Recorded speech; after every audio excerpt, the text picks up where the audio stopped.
Hey everyone, in this video we're going to show you how to create a workspace in Trello really quickly. So what you have to do first is simply go ahead and open Trello and make sure you're logged in. So normally you're going to find the create workspace button on the left sidebar. But if you recently deleted a workspace or your account is in a fresh state, Trello sometimes hides the button completely, which is super annoying. I know. But here's the good news, you can still create one and I'm going to show you exactly where it lives now. So the first step is simply to check the usual spot. So on the left side of Trello, you should be able to see home, boards, and then your workspaces. So if you see create workspace, then it's perfect. Simply click it.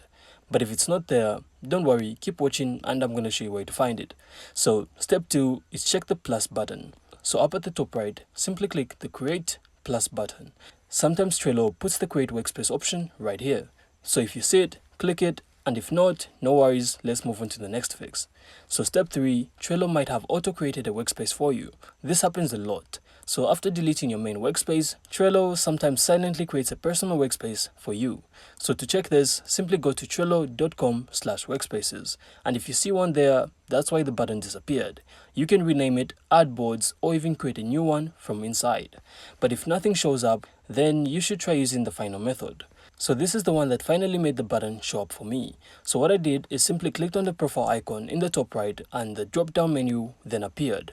So from there, simply scroll down and you should be able to see an option like create workspace or new workspace.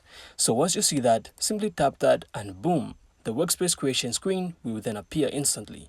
From here, you can then give your workspace a name, choose a description, set the workspace type like personal, business, etc. and invite your team members if you want. And once you're done, you can then click create and that's it.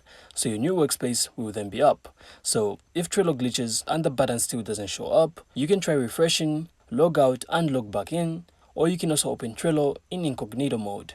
So I really hope one of these will work for you, and if they do, don't forget to leave a like and of course subscribe. Then we'll see you on the next one.